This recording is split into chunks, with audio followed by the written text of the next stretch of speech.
Capítulo 3. La evidencia del bautismo. El bautismo de los creyentes en el Espíritu Santo, allí en el aposento, en el día del Pentecostés, fueron testigos por una señal física inicial de hablar en otras lenguas cuando el Espíritu de Dios les dio la voz de hablar. Hechos 2:42.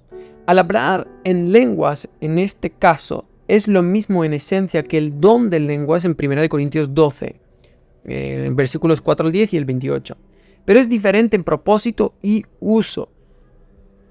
Algunos carismáticos protestantes y la mayoría de los carismáticos católicos romanos no considerarían las lenguas como la evidencia inicial, sino más bien como una evidencia del bautismo del Espíritu Santo. Personalmente creo que es posible experimentar el fenómeno de las lenguas sin ser bautizado en el Espíritu Santo.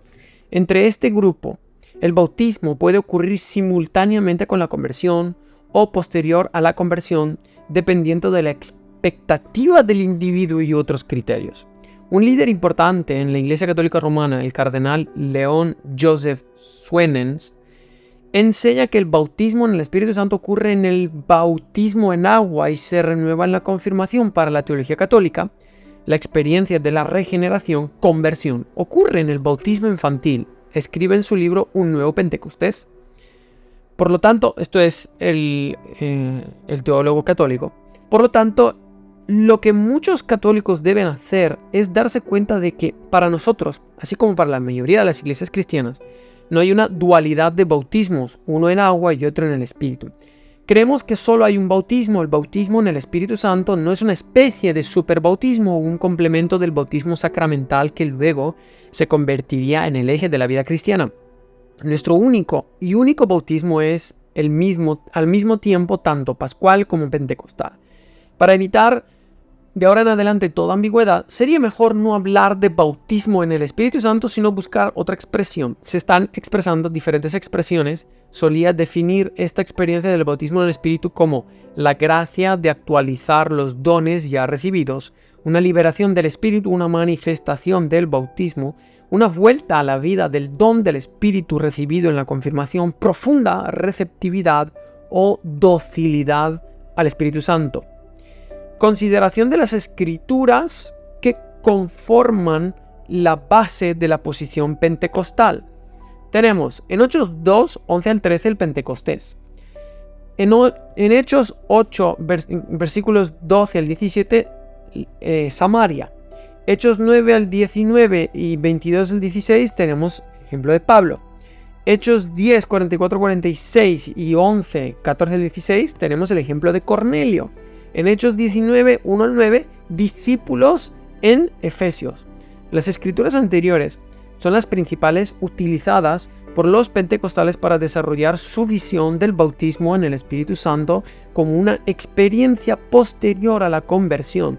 Básicamente ven a todas las personalidades involucradas en los pasajes respectivos como ya regeneradas por el Espíritu Santo después de haber entrado en la experiencia de un nuevo pacto, del nuevo nacimiento. La comprensión evangélica es que los pasajes anteriores son descriptivos del nuevo nacimiento, que es la entrada al nuevo pacto en el momento de la conversión cristiana. Simultáneamente recibir el bautismo en el Espíritu Santo en la conversión se entiende como el patrón del Nuevo Testamento. La creencia evangélica es que el bautismo en el Espíritu Santo es una experiencia simultánea con nacer de nuevo. Mientras estudiaba en el Seminario Teológico Bautista del Sur, en Louisville, Kentucky, conocí a un estudiante graduado, Larry Hart, trabajando en su PhD disertación. Su entusiasmo, amor, alegría y espíritu cristiano realmente me impresionaron. Tuvimos varias conversaciones mientras yo escribía un artículo sobre el tema del movimiento carismático y él estaba escribiendo su PhD disertación sobre una crítica de la teología pentecostal estadounidense. Larry, quien es un bautista del sur, compartió conmigo que cuando vino al Seminario del Sur, defendió el bautismo en el Espíritu Santo como una experiencia posterior a la conversión, tal como lo haría cualquier ministro de la Asamblea de Dios. Recibió su licenciatura en psicología de la Universidad Oral Roberts, luego se convirtió en capellán allí y se desempeñó como profesor asociado en el departamento religioso de la universidad. Me sorprendió cuando dijo que ya no creía que el bautismo en el Espíritu Santo sería posterior a la conversión. Tampoco creía que las lenguas fueran la evidencia inicial del bautismo en el Espíritu Santo, a pesar de que él tenía el don de las lenguas. Le pregunté qué había cambiado de opinión y dijo, la Biblia. Le pregunté qué había cambiado de opinión acerca de cómo había estado interpretando la Biblia y su respuesta fue que había leído el libro titulado El bautismo en el Espíritu Santo por James Dunn. Llegó a sus conclusiones porque no había podido refutar la exposición de las escrituras del Dr. Dunn. Creo que el libro del Dr. Dunn sigue siendo uno de los libros más importantes sobre este tema. Es una exégesis meticulosa de todos los pasajes bíblicos en el Nuevo Testamento sobre este tema y también me ha convencido de que la posición pentecostal exige que algunas escrituras tengan un significado diferente al que parece ser el significado simple del texto y el contexto. Sin embargo, el libro de Howard Irwin, Conversión, Iniciación y Bautismo en el Espíritu Santo, que fue escrito para refutar el libro de Dunn, también me ha convencido de que la posición evangélica exige que algunas escrituras tengan un significado diferente al que parece ser el significado simple del texto. Esto me ha llevado a la posición de que Dios es un Dios de diversidad que no tiene que encajar su trabajo en la posición pentecostal o evangélica. Algunas veces bautiza en el Espíritu Santo en la conversión y otras veces bautiza en el Espíritu Santo después de la conversión. Algunas veces las lenguas acompañan este bautismo y otras no. Ahora miraré estas escrituras más en detalle. Hechos 2, 1 al 13. Estos versículos describen la experiencia de los discípulos en el aposento alto. Eran santos de Dios que fueron salvos por fe, tal como Abraham, Isaac, Jacob, David y otros creyentes justificados en el Antiguo Testamento. Sin embargo, fueron únicos porque vivieron en el tiempo intermedio del ministerio de Jesús. El Espíritu Santo fue prominente en la preparación para el ministerio de Jesús y sobre aquellos que compartieron su ministerio. Pero como Juan el Bautista, todavía estaba bajo el antiguo pacto. La experiencia completa del Espíritu Santo de manera permanente no fue posible hasta que se estableció el nuevo pacto. Esto no ocurrió hasta el día de Pentecostés. Como hoy no vivimos nuestras vidas en dos dispensaciones o, en otras palabras, bajo dos pactos, la experiencia de los 120 discípulos no puede ser el modelo para nuestra experiencia cristiana. Sin embargo, ¿qué debemos hacer con los 11 discípulos que habían recibido el Espíritu Santo en la noche de la primera resurrección registrada en Juan 20:22? No se puede argumentar que Pentecostés fue su recepción del Espíritu. Para estos 11 la experiencia fue posterior. Sin embargo, para el resto de los 120 parece haber sido simultáneo con la obra regeneradora del Espíritu. Hechos 8:12 nos dice que cuando los samaritanos creyeron a Felipe como predicó las buenas nuevas del reino de Dios y el nombre de Jesucristo, fueron bautizados tanto hombres como mujeres. Quiero que noten que creyeron y fueron bautizados. Hechos 8, 14 y 17 nos dice que los apóstoles en Jerusalén enviaron a Pedro y a Juan a Samaria. Cuando escucharon que los samaritanos habían recibido la obra de Dios, Pedro y Juan oraron por ellos para que pudieran recibir el Espíritu Santo, porque aún no habían caído sobre ninguno de ellos, sino que solo habían sido bautizados en el nombre del Señor Jesús. Luego les impusieron las manos y recibieron el Espíritu Santo. Versículos 15 y 17. En la superficie, este pasaje parece enseñar al menos la posibilidad de que el bautismo en el Espíritu Santo sea posterior a la conversión, pero aún quedan preguntas. ¿Fue esta experiencia a manos de los apóstoles, su bautismo en el Espíritu, posterior a la conversión, o fue su conversión genuina con su correspondiente bautismo simultáneo en el Espíritu Santo? El Dr. James Dunn cree esto último. Él cree que Lucas quiere decir que entendemos que la fe de los samaritanos era defectuosa. Nos da dos razones para creerlo. Primero, Lucas no usa la palabra griega usual para creer en referencia a los samaritanos. Más bien usa una palabra griega diferente que significa creer a sentimiento intelectual, que es conocimiento de la cabeza. También significa estar de acuerdo intelectualmente con lo que se ha dicho. Por lo tanto, el asentimiento intelectual a la verdad proporcional es una creencia defectuosa porque no implica el compromiso total de la persona. En segundo lugar, Dan cree que Lucas tiene la intención de utilizar a Simón como modelo para los samaritanos. Como la fe de Simón era defectuosa, también lo eran los samaritanos. Me parece interesante que este argumento de que Simón es un modelo que indica que la fe de los samaritanos era defectuosa no se aplica más tarde a Apolos y a los discípulos en Efesios. La coherencia exigiría que esta idea modelo demostraría que los discípulos en Efesios ya eran realmente discípulos cristianos como Apolos. Dan, sin embargo, no es consistente al aplicar sus argumentos cuando no se ajustan a su sistema. Michael Green ha notado que la palabra que Lucas usó para creer se usa para el tipo de creencia salvadora en otros pasajes bíblicos y por lo tanto encuentra débil el argumento de Dan. Yo también creo que este es el punto más débil del libro de Dan. Aquí la perspectiva pentecostal de la subsecuencia es el significado más natural del texto en su contexto.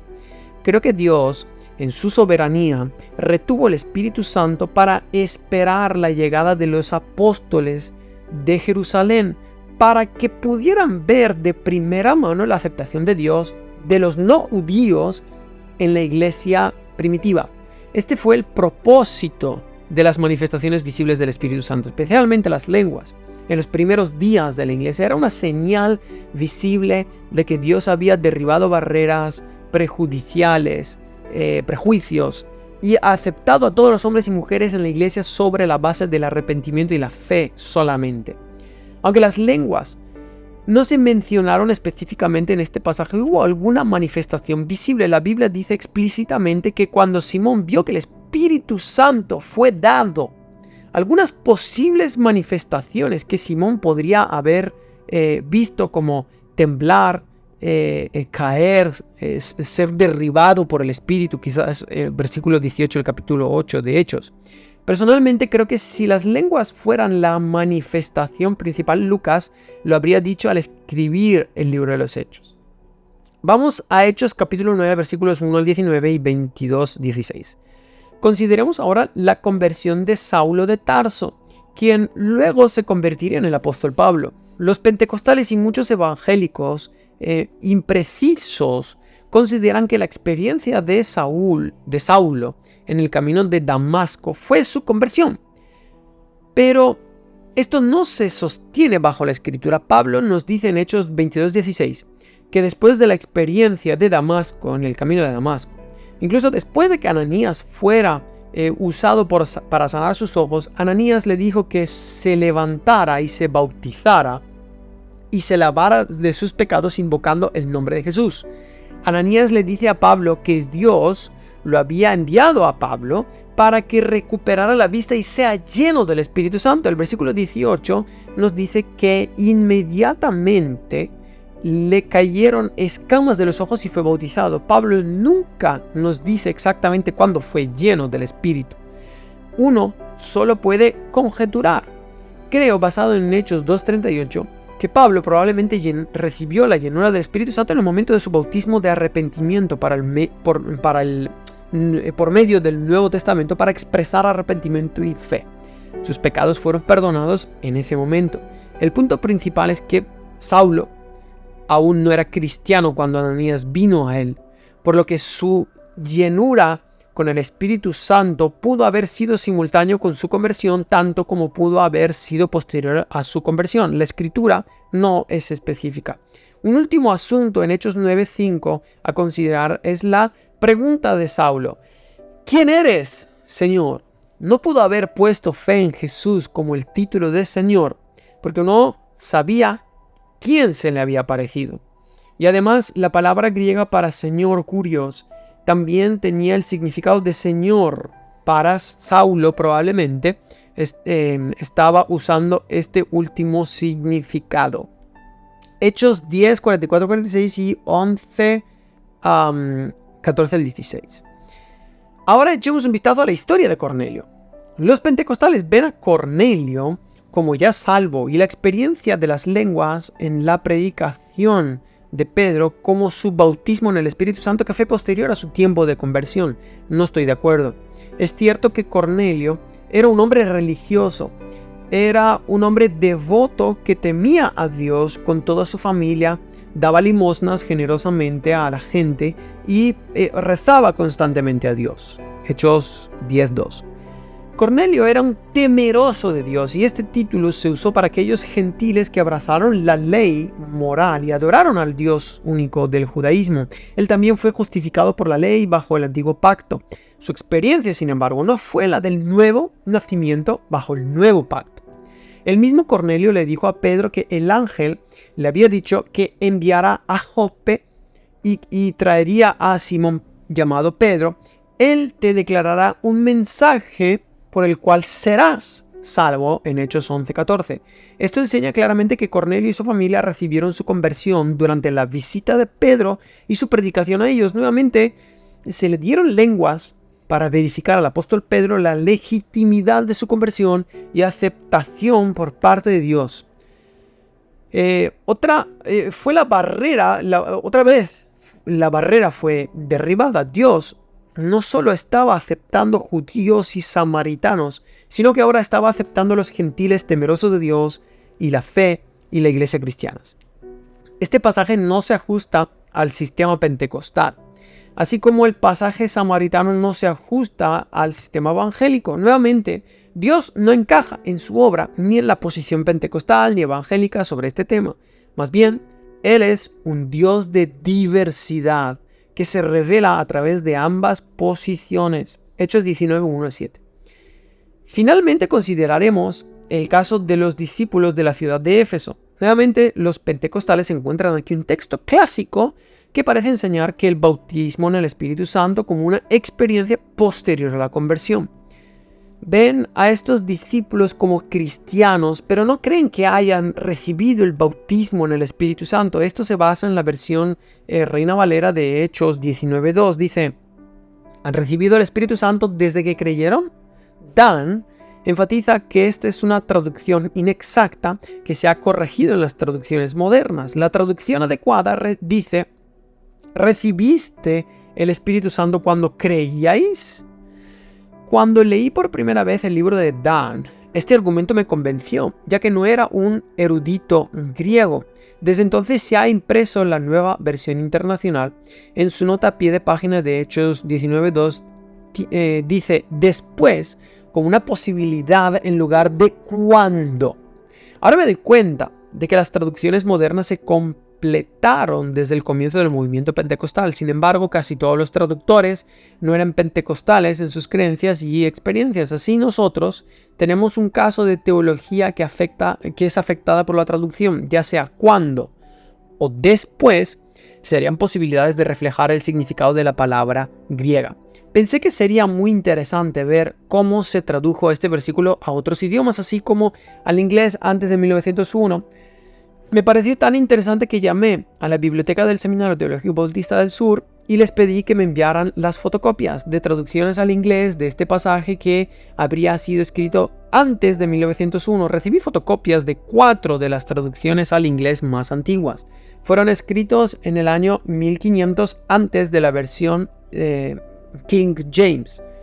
Todos tradujeron la palabra como desde en lugar de cuando. Dan cree en la pregunta de Pablo, ¿recibiste el Espíritu Santo cuando creíste? Realmente fue una prueba para ver si estos hombres eran cristianos o no. La predicación apostólica registrada en Hechos siempre mencionaba al Espíritu Santo. Nótese el sermón pentecostal de Pedro en el 2º capítulo de Hechos. ¿Cómo pudieron estos hombres haber aceptado el Evangelio de Jesucristo y no haber oído hablar del Espíritu Santo? Creo que hubiera sido muy improbable. La predicación de hoy, sin embargo, encontraría esta omisión del Espíritu Santo en un lugar común en gran parte de la iglesia. Según Hechos 19:3-5, los hombres habían sido bautizados por Juan el Bautista, pero no habían recibido el bautismo cristiano. Sabemos que Lucas no reservó la palabra discípulos solo para los discípulos cristianos, porque en su evangelio habla de los discípulos de Juan el Bautista en Lucas 7:18. Dan cree que fueron discípulos de Juan el Bautista. Recibieron el Espíritu Santo en el momento de su conversión, que se ocasionó en el momento del bautismo en agua y la imposición de las manos de Pablo. Las lenguas estaban presentes en el momento de la conversión, iniciación, y no después. Debe tenerse en cuenta que el término conversión-iniciación permite el concepto de subsecuencia desde una perspectiva pentecostal, porque los pentecostales no verían el bautismo en agua como necesario para la conversión, aunque ciertamente sería parte de la iniciación en la iglesia local.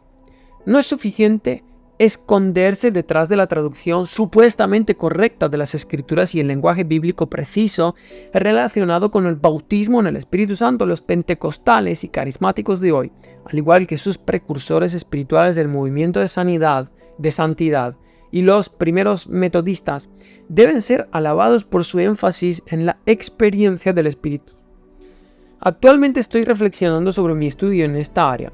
Al hacerlo, recuerdo el lenguaje del cardenal católico romano León Joseph Swenens sobre apropiarse de la realidad de nuestro potencial en Cristo. Arnold Bittlinger, un profesor carismático luterano alemán de teología, cree: todo cristiano ha sido bautizado tanto en agua como en espíritu, o no es cristiano en el sentido completo de la palabra. En el bautismo uno recibe potencialmente todo lo que uno recibirá en Cristo. Pero el propósito de Dios en el bautismo debe actualizarse mediante la apropiación de su potencial en la vida del cristiano individual. Y nuevamente, del profesor no carismático bautista del sur Robert Culpeper: es mejor hablar incorrectamente de una segunda bendición o un segundo Pentecostés y aferrarse a la realidad de la nueva vida en Cristo que dejar que la solidez de nuestra doctrina nos robe su sustancia. Uno de los grandes eruditos del Nuevo Testamento de nuestros días, Gordon Fee, tiene un capítulo maravilloso sobre el bautismo en el Espíritu Santo en su libro titulado Evangelio y Espíritu, problemas en la hermenéutica del Nuevo Testamento. El capítulo 7, el bautismo en el Espíritu Santo, la cuestión de la superabilidad y la secuencia, es muy útil para sanar la división entre evangélicos y pentecostales. El Dr. Fee dice: el propósito de este presente ensayo es abrir una vez más la cuestión de la separabilidad y la subsecuencia, y sugerir que, de hecho, hay muy poco apoyo bíblico para la posición pentecostal tradicional sobre este asunto, pero argumentar más a fondo que esto es de poca importancia para la doctrina del bautismo en el Espíritu Santo, ya sea en cuanto a la validez de la experiencia misma o su articulación. Él dice de nuevo: lo que espero mostrar en el resto de este ensayo es que los pentecostales generalmente tienen razón bíblica en cuanto a su experiencia del Espíritu, su resurgimiento, sus dificultades del intento de defenderlo bíblicamente están en el punto equivocado. Me encuentro totalmente de acuerdo con la posición del Dr. Fee cuando escribe, al argumentar así como erudito del Nuevo Testamento, en contra de algunas apreciadas interpretaciones pentecostales, en ningún sentido he abandonado lo que es esencial para el pentecostalismo. Solo he tratado de señalar algunos defectos inherentes en nuestra comprensión histórica de los textos. La cuestión esencial, después de todo, no es la subsecuencia ni las lenguas, sino el Espíritu mismo como una presencia dinámica y empoderadora. Y parece que hay pocas dudas de que nuestra forma de iniciación en eso, a través de una experiencia del bautismo del Espíritu Santo, tiene validez bíblica. Si todos deben ir por esa ruta, me parece más discutible, pero en cualquier caso, la experiencia pentecostal en sí misma puede defenderse sobre las bases exegéticas como un fenómeno completamente bíblico. Creo que es justo notar que si hay algo que diferencia a la iglesia primitiva de su contraparte del siglo XX, es el nivel de conciencia y experiencia de la presencia y el poder del Espíritu Santo. Pida a cualquier cantidad de personas de hoy, de todos los sectores de la cristiandad, que definan o describan la conversión cristiana o la vida cristiana, y la característica más notable de esa definición sería su falta general de énfasis en el papel activo y dinámico del Espíritu. Es precisamente lo contrario en el Nuevo Testamento. El Espíritu no es una mera adición. De hecho, Él es el sine qua non, el ingrediente esencial de la vida cristiana. Tampoco es un mero dato de teología, más bien es experimentado como una presencia poderosa en sus vidas. El Dr. Fee se propone indicar, al mirar los textos bíblicos para ver la recepción del Espíritu como algo que forma parte de su experiencia de conversión, que esta recepción incluía recibir el Espíritu acompañado de manifestaciones visibles de su presencia. De hecho, fue la capacidad de los pentecostales de leer la existencia del Nuevo Testamento tan correctamente, junto con su frustración por la norma de anemia menos que adecuada, que experimentaron en sus propias vidas y en la iglesia a su alrededor, lo que los llevó a buscar la experiencia del Nuevo Testamento en primer lugar. La pregunta, por supuesto, es si esa era la norma, ¿qué le sucedió a la iglesia en las generaciones siguientes?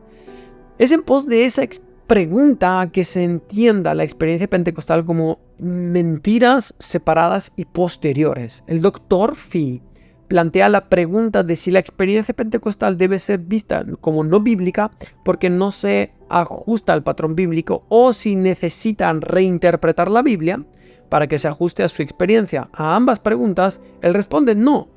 ¿Cómo entonces debemos dejar que la Biblia hable claramente lo que dice y también validar la experiencia del espíritu de los pentecostales?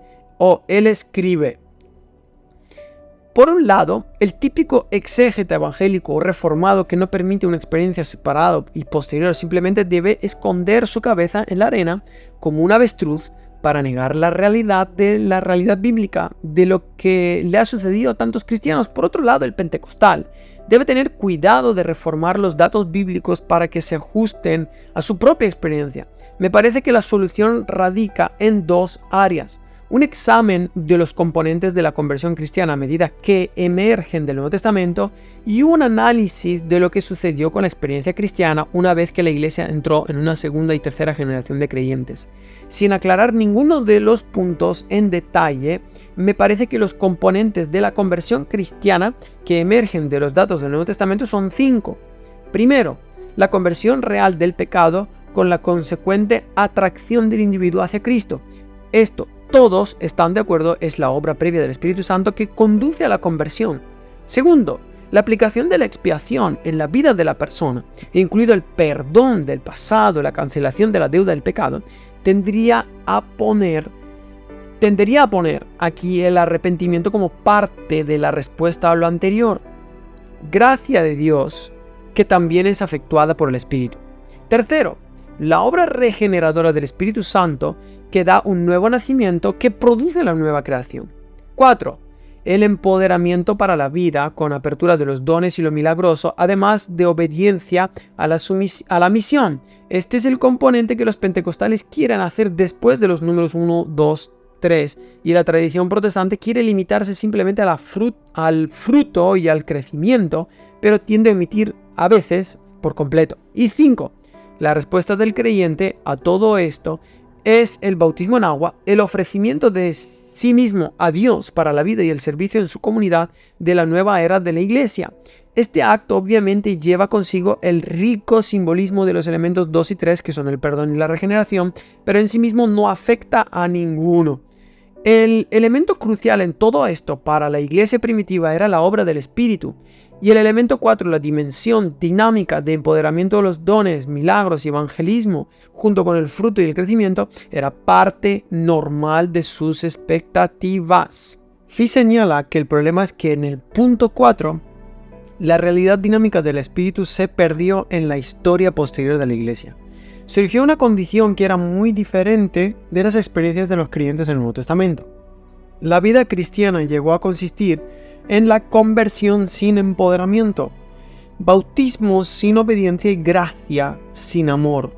De hecho, todo el debate calvinista arminiano se basa en esta realidad, que las personas pueden estar en la iglesia, pero evidencian poco o nada de la obra del Espíritu en sus vidas.